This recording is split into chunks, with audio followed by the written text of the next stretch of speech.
Assalamualaikum warahmatullahi wabarakatuh. Yang terhormat kepada Bapak Nur Hidayah Al-Amin, Magister Ekonomi Syariah dan rekan-rekan AKS 3J. Pada kesempatan kali ini, saya Esmawati dengan NIM 205221352 akan mempresentasikan atau menjelaskan mengenai transaksi amanah. Transaksi amanah itu terdiri dari 3, yaitu ada wadiah atau titipan, yang kedua ariyah atau pinjaman, dan yang ketiga yaitu lukoto atau barang temuan. Kita akan membahas satu persatu. Itu mengenai wadiah atau titipan. Wadiah adalah salah satu istilah muamalah Islam yang artinya titipan. Titipan ini harus dijaga dan dikembalikan kapanpun ketika si penitip menghendakinya. Konsep wadiah masih digunakan dalam sistem ekonomi syariah kontemporer dengan menyesuaikan dengan perkembangan zaman. Contoh dari wadiah biasanya diterapkan di bank-bank syariah Indonesia, yaitu berupa giro, wadiah, lalu tabungan, hingga safe deposit box bagi nasabah yang membutuhkan. Secara definitif, wadiah berasal dari bahasa Arab, yaitu barang yang dititipkan. Dalam Islam, wadiah diartikan sebagai penjagaan kepemilikan terhadap barang-barang milik pribadi dengan cara-cara tertentu. Akad wadiah ini hukumnya mubah atau diperbolehkan dalam Islam. Dalilnya berdasarkan sabda dari Nabi Muhammad SAW, yaitu tunaikanlah amanah titipan kepada yang berhak menerimanya dan janganlah kamu membalas khianat kepada orang yang mengkhianatimu. Untuk selanjutnya yaitu mengenai syarat dari wadiah atau titipan. Syaratnya yaitu ada 3. Yang pertama yaitu syarat orang menitipkan atau yang disebut muadi, dan yang dititipi barang atau mustaudi. Jadi orang yang menitipkan dan dititipi barang harus sudah balik dan berakal sehat. Artinya kedua belah pihak sudah cukup umur, dewasa, dan dalam keadaan sadar. Berakal sehat artinya tidak mabuk atau gila hingga hilangnya kesadaran. Yang kedua yaitu syarat barang yang dititipkan. Barang wadiah yang dititipkan harus berupa harta yang dapat disimpan atau diserah terimakan, serta memiliki nilai tertentu atau yang biasa disebut dengan khimah.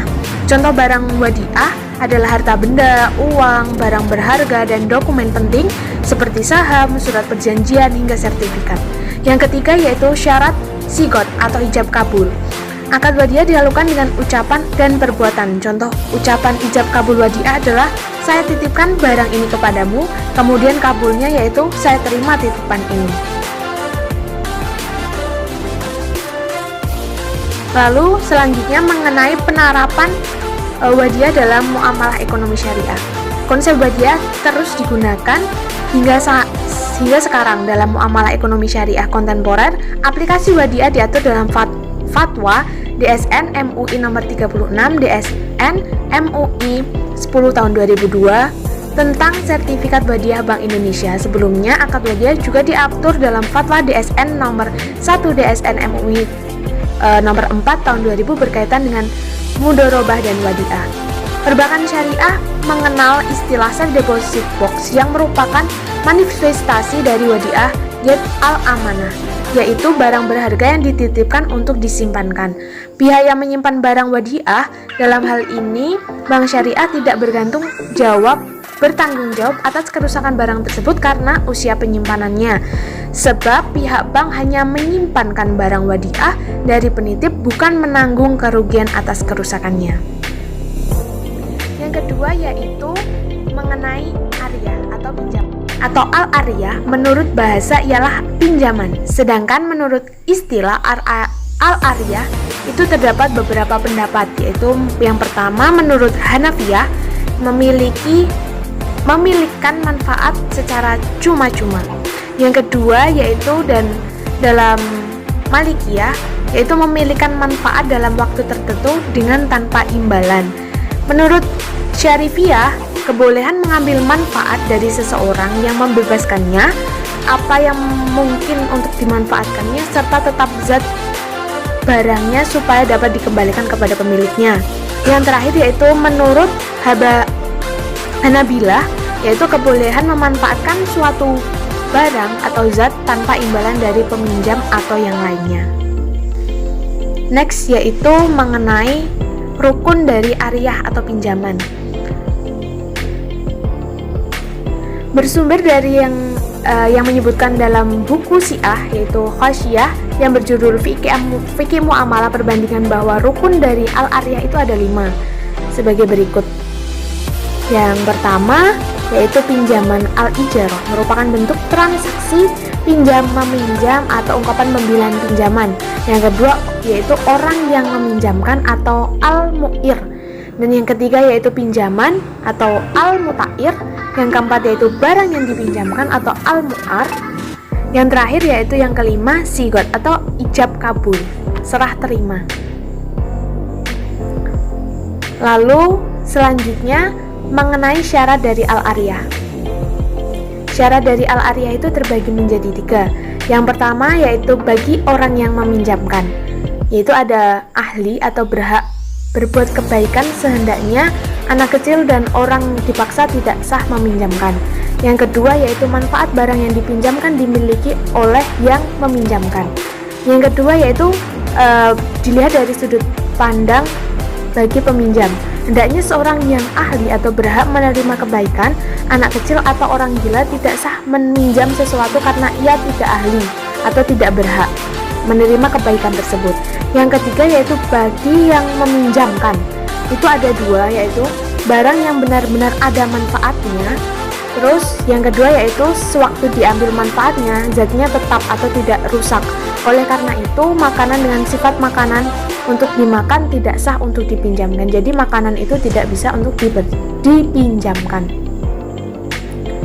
Karena dalam ulama fikih mensyaratkan dalam akad ariyah sebagai berikut. Yang pertama yaitu mu'ir atau berakal sehat. Dengan demikian orang gila dan anak kecil yang tidak berakal tidak dapat meminjamkan barang.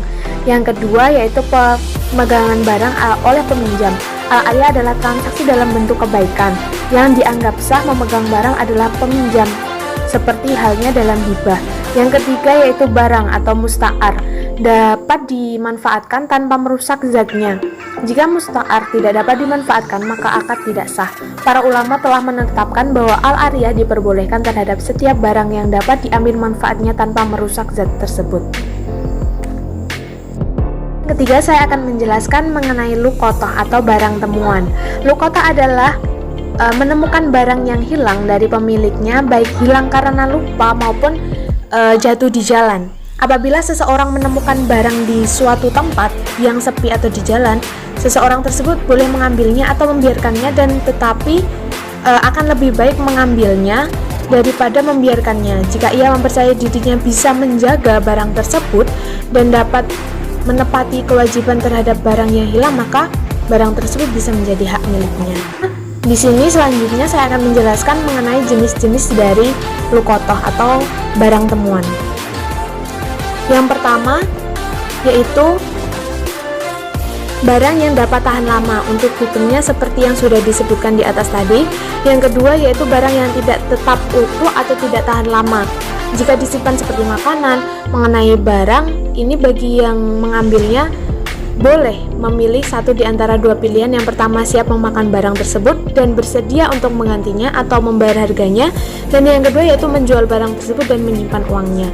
Yang ketiga yaitu barang yang diawetkan, contohnya kurma yang hampir matang, maka yang menemukan dapat melakukan sesuatu yang dianggap bisa bermanfaat seperti menjual atau menyimpan uangnya atau mengeringkan lalu disimpan. Yang terakhir yaitu yang keempat, yang memerlukan biaya perawatan seperti hewan. Lalu sebenarnya untuk pengumuman dari luqatah dan masanya itu berapa sih begitu? Pengumuman barang luqatah itu ada 2 keadaan. Yang pertama yaitu apabila harta itu dalam kadar yang sangat banyak, maka masa pengumumannya hingga setahun dan diserahkan kembali kepada pemiliknya yang telah ditemui. Jika pemiliknya tidak diketahui, ia wajib memanfaatkannya dan menjamin nilai harta tersebut. Yang kedua yaitu apabila harta itu dalam jumlah yang sedikit, maka cukup membuat pengumuman selama 3 hari saja. Jika pemiliknya tidak dapat datang menuntut, harta tersebut harus dimanfaatkan atau dimanfaatkan ke arah yang lebih baik. Baik teman-teman, kita tadi sudah mempelajari beberapa transaksi dari amanah. Di sini ada muadi. Muadi ini adalah orang yang menitipkan barang, sedangkan mustawada ini adalah orang yang dititipkan barang. Sehingga kalau ada penyerahan barang, maka muadi akan memberikan barangnya kepada mustawada, dan untuk pengembaliannya sendiri, mustawada akan mengembalikan barang milik ke mustawadi. Nah, di sini terdapat akad wadiah atau titipan. Yap, selanjutnya kita tadi juga belajar mengenai arya, yaitu pinjaman. Dan selanjutnya kita juga belajar mengenai lukotoh atau barang temuan. Demikian ulasan dari saya mengenai transaksi amanah, semoga bermanfaat. Sekian wabillahi taufiq wal hidayah. Wassalamualaikum warahmatullahi wabarakatuh.